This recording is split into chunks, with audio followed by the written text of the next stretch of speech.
당신 함께 가는 길. 이일배.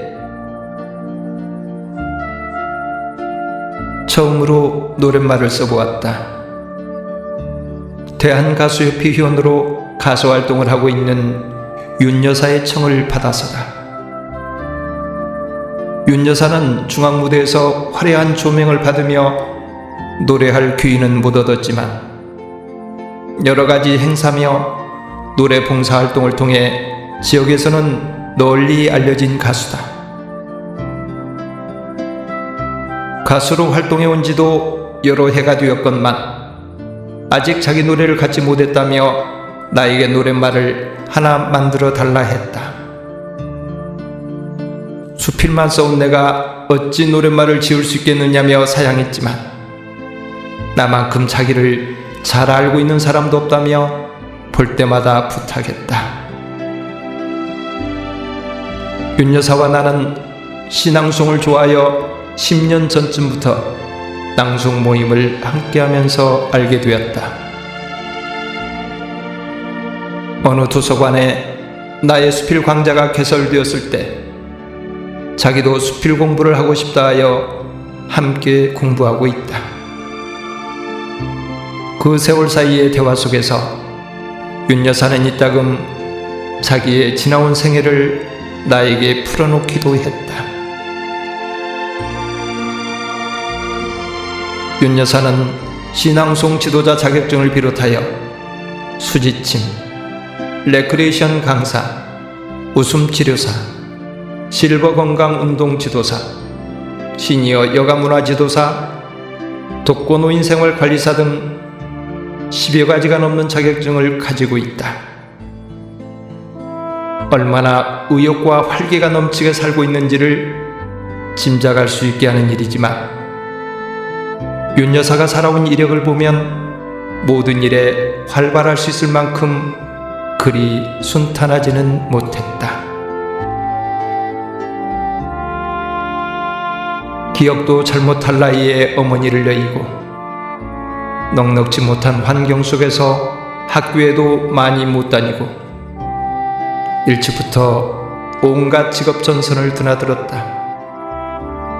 그 직업들이 어떤 시련이라도 이겨낼 수 있는 용기와 의지를 준 것 같았다. 그런 젊은 날이 준 선물이었을까?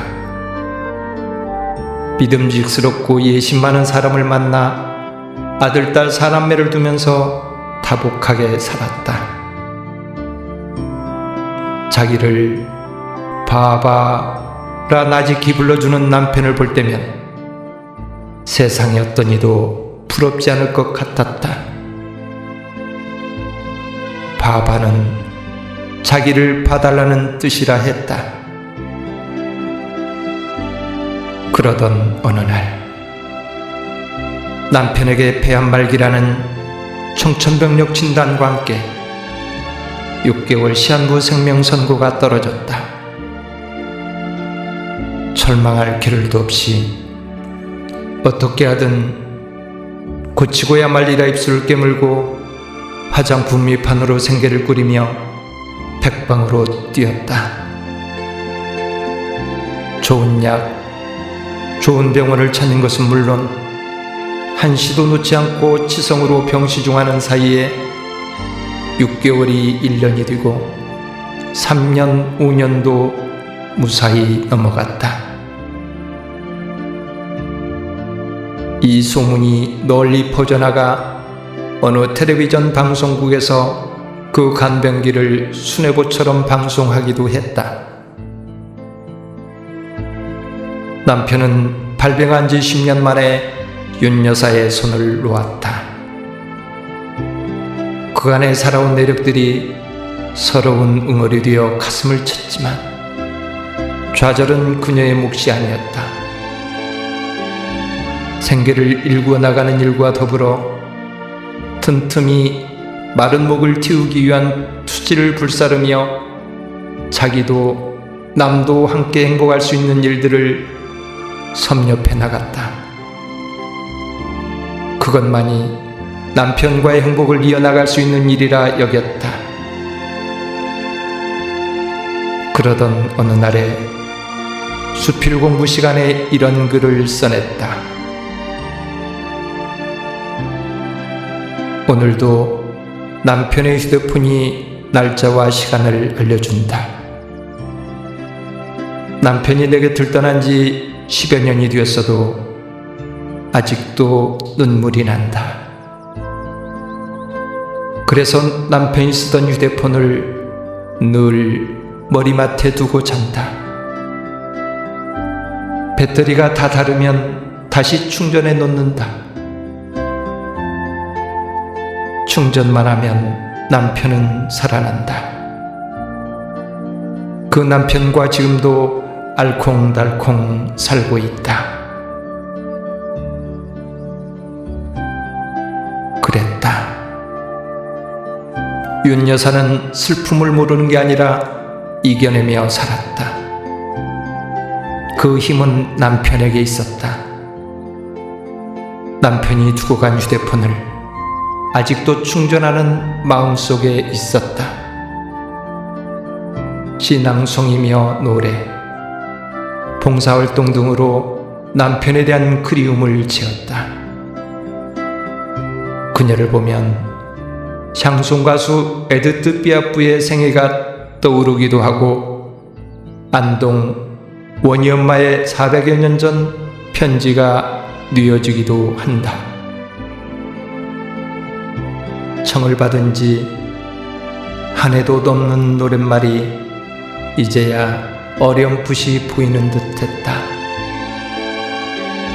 그녀가 살아온 세월과 살아갈 세월을 오롯이 담아볼 수는 없을까? 며칠 궁리 끝에 노랫말을 써나갔다.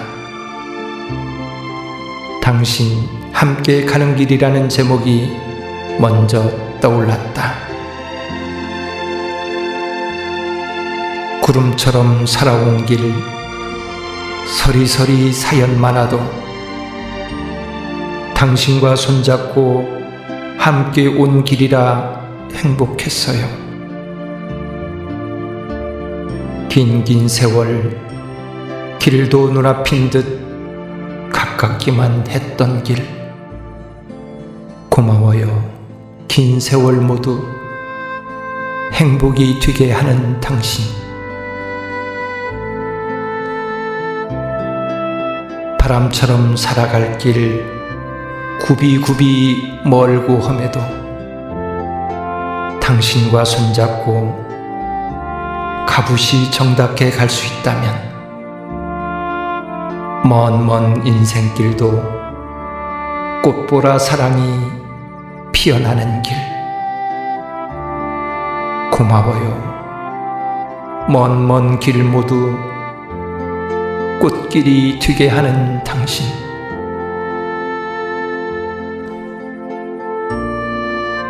일절 첫머리에 구름을 말한 것은 구름에는 흰구름, 먹구름도 있고 꽃구름, 매지구름도 있고 뭉게구름, 소나기구름도 있음을 떠올려서다. 윤 여사의 삶 속에서 겪어온 희로애락을 응축하는 소재로 삼았다. 모든 것을 포근하게 안아주는 당신이 있기에 그 사연 많은 세월도 하루같이 행복하게 살 수 있었던 그녀의 삶을 새겨보려 했다. 이절의 바람이란 형체가 없어 볼 수는 없지만 안을 수 있고 안길 수도 있고 불리어 올 수 있고 불리어 갈 수도 있는 그 무엇. 말하자면 지금 이 세상에 없는 남편과의 사랑을 그려보려 한 것이다. 저승 남편이 이승 아내의 앞길을 꽃길이 되게 해주기를 비는 마음을 담았다. 처음에는 얼떨해하던 윤 여사도 그 뜻을 헤아리고는 자기의 심정과 처지가 고스란히 새겨진 것 같다며 감격스러워했다. 마침 낭송위원 중에 실용음악을 전공하고 대중음악가로 활동하며 곡을 쓰는 분이 있어 작곡을 부탁했다. 골똘한 정성을 기울인 끝에 노래가 튀어나왔다. 시인 낭송 정규희가 있던 날, 작곡자 스스로 기타를 치며 부르는 노래로 작사 작곡 발표를 했다. 가볍지도 않고 무겁지도 않았다. 빠르지도 않고 느리지도 않았다. 노랫말 그 말 하나하나의 정감과 이미지에 맞는 가락을 붙이려 애쓴 것 같았다. 노래가 끝났을 때 회원들의 탄성과 갈채가 쏟아졌다. 가사도 곡도 모두 가슴을 울컥하게 한다 했다. 윤 여사의 눈가에 속옷한 이슬이 맺혔다. 앞으로 자기의 삶을 자기 노래로 부를 거라 생각하니 가슴이 떨린다고 했다. 작곡자는 편곡도 하고 반주도 붙여 무대에 올릴 날을 기대해 달라 했다. 회원들은 축복의 박수를 다시 모았다. 노래가 세상에 나오던 날, 윤 여사와 나는 회심 어린 눈빛만 주고받으며 말없이 헤어졌다. 감위에 찬 가슴 속에 말이 들어앉을 자리가 없을 것 같았다. 윤 여사도 나도 이 노래로 무대에 선 가수의 모습을 조용히 그리기만 했다.